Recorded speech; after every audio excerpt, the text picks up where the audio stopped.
Nessa segunda fase das migrações internas do século XX e do século XXI, nós tivemos um aumento muito grande da intensidade de deslocamento.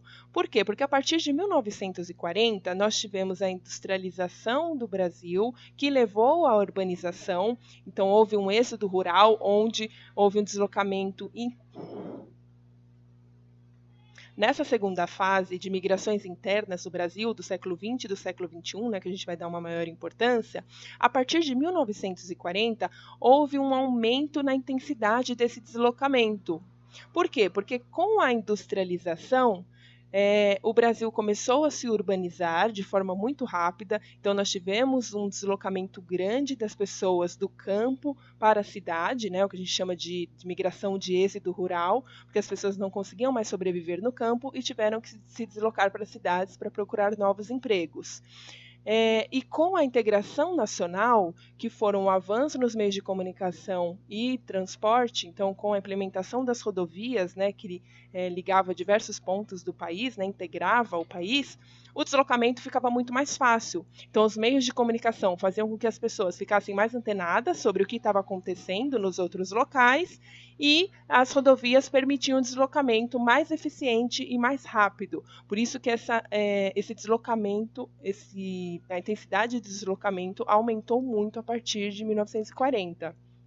E o que atraía, né? Eu trouxe aqui um mapa, né, separado por décadas. Né? O primeiro mapa, de 50 e 60, mostra os fluxos migratórios, o segundo, de 60 e 70, e o terceiro, de 70 e 80. Para o Centro-Oeste, qual que era o atrativo? Quais eram os fatores atrativos que levaram as pessoas a se deslocar para a região do Centro-Oeste? A construção de Brasília, no governo de Juscelino Kubitschek, e o agronegócio que começou a se desenvolver lá. Então, a produção agrícola ela se modernizou, né? A pecuária se modernizou também, e as pessoas começaram a se deslocar para lá em busca, né, dessas novas oportunidades de trabalho. E por que as pessoas começaram a se deslocar para o norte do país, né? Qual foi aí o atrativo? A Zona Franca de Manaus, né, implementada no governo dos militares, né, a partir do golpe militar, eles implementaram a Zona Franca de Manaus. Na verdade, ela tinha sido idealizada, né, no governo de Juscelino Kubitschek, mas só começou mesmo a funcionar na prática no regime militar. E essa zona franca de Manaus é um polo industrial, né? Então, por meio de incentivos fiscais, houve uma atração das empresas para se fixarem nesses locais e, né, as empresas se fixando começou a gerar empregos e novas levas, né, de fluxos populacionais começaram a se dirigir para lá, principalmente, né, no Amazonas, em busca desses novos empregos, essas novas oportunidades. E a partir da 1990, começa aí uma reversão. Então, inicialmente, né, a maior concentração industrial estava no Sudeste, né, e um pouco aí nessa Zona Franca de Manaus, ali no Norte, mas muito menor, né, se comparado ao Sudeste, mas a grande concentração das indústrias estavam ali no Sudeste. Então, vários fluxos populacionais vinham de outras regiões em busca dessas oportunidades. E a partir da década de 90, aqui no primeiro mapa mostra a concentração industrial. Né? Então, basicamente, aqui São Paulo e Rio de Janeiro eram os que mais tinham esses polos industriais. E a partir dos anos 90, começa um processo para descentralizar essa indústria. Então, por incentivos fiscais, doações de terrenos, né, do governo para essas empresas, né, para atrair essas empresas, se fixarem em outros locais. Então, elas começam a se disseminar pelo país, né? Não fica apenas aqui na região sudeste, mas começa a ir para cidades menores e se espalhar por outras regiões. E aí, com isso, as migrações começaram a diminuir, né? Porque se essas empresas elas estão se deslocando para outros locais, não há mais a necessidade das pessoas se deslocarem apenas para um local. Né? Então, a migração ela para de ser concentrada também nesse momento. Né? Ela começa a dar uma distendida, ela diminui o fluxo.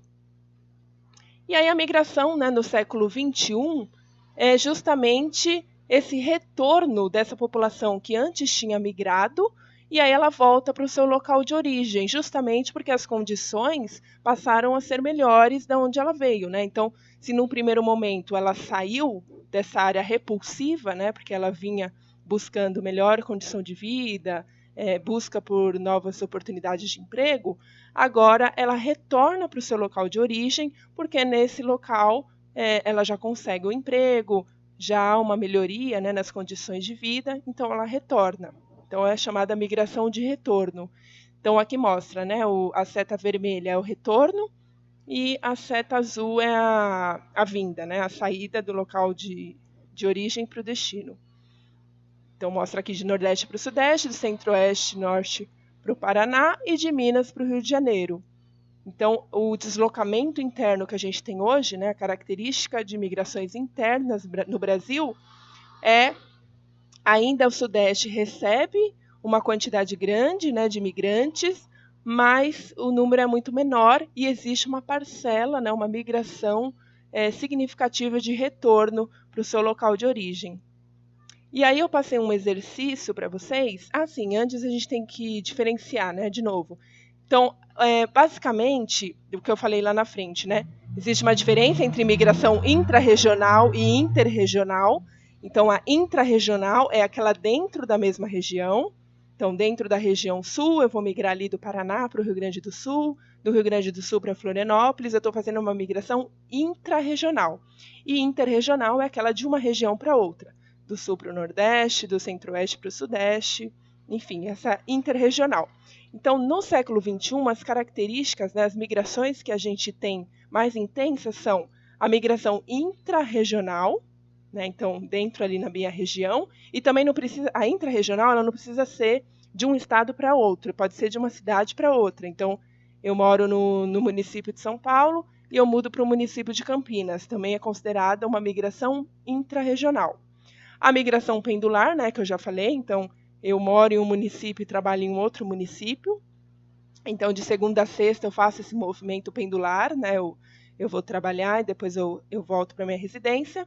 E essa migração de retorno, né? Então, eu migrei lá atrás, né, para um local, procurando novas oportunidades, e agora eu retorno para o meu local de origem, porque melhorou as condições de vida nesse local.